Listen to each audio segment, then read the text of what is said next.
Friends అందరికీ నమస్కారం. Welcome to my channel.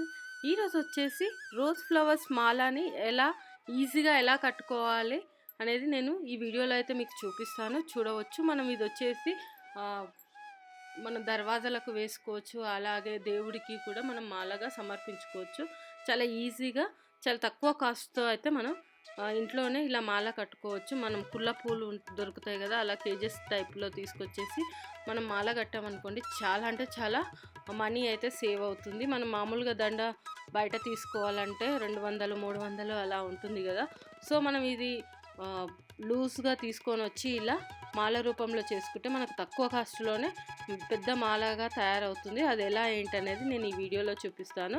So నేనైతే ఇలా ఫ్లవర్స్ అన్నీ తీసేసుకున్నాను. ఇవి వచ్చేసి 1/2 kg అలా తీసేసుకొని ఈ కాటన్ దారం, మనకు పూలు కట్టే దారం ఉంటుంది కదా, ఆ దారం తీసేసుకొని ఇలా ఈజీగా అయితే కట్టుకోవచ్చు. ఈ విధంగా కట్టుకోవచ్చు. ఇంకా 2-3 రకాల విధాలుగా కూడా మనము ఈ మాలను అనేది కట్టవచ్చు. నేనైతే ఈ విధంగా కడుతున్నాను. కొంచెం ఊడిపోకుండా ఉండడం కోసం చాలా జాగ్రత్తగా అయితే ముళ్ళు అయితే వేస్తున్నాను. సో ఇలా కట్టుకున్నా కానీ చాలా చాలా బాగా వస్తుంది మాల. చూడవచ్చు.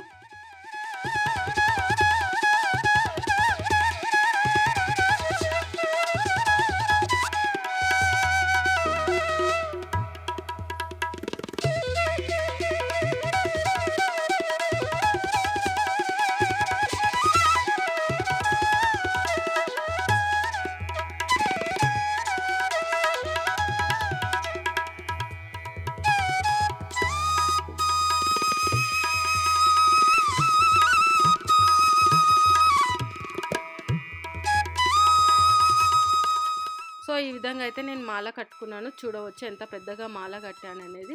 సో మనకి ఈ విధంగా అయితే చాలా చాలా మనీ అయితే సేవ్ అవుతుంది. మనం మామూలుగా బయట కొంటే మూరల లెక్క అమ్ముతారు. సో మనం ఇలా తెచ్చుకుంటే ఇంత మంచిగా మనమైతే కట్టుకోవచ్చు. సో ఇది ఫ్రెండ్స్ రోజ్ ఫ్లవర్స్ యొక్క మాల ఎలా కట్టుకోవాలా ఏంటి అనేది. సో ఈ వీడియో కనుక మీకు నచ్చినట్టయితే లైక్ అండ్ షేర్ చేయండి.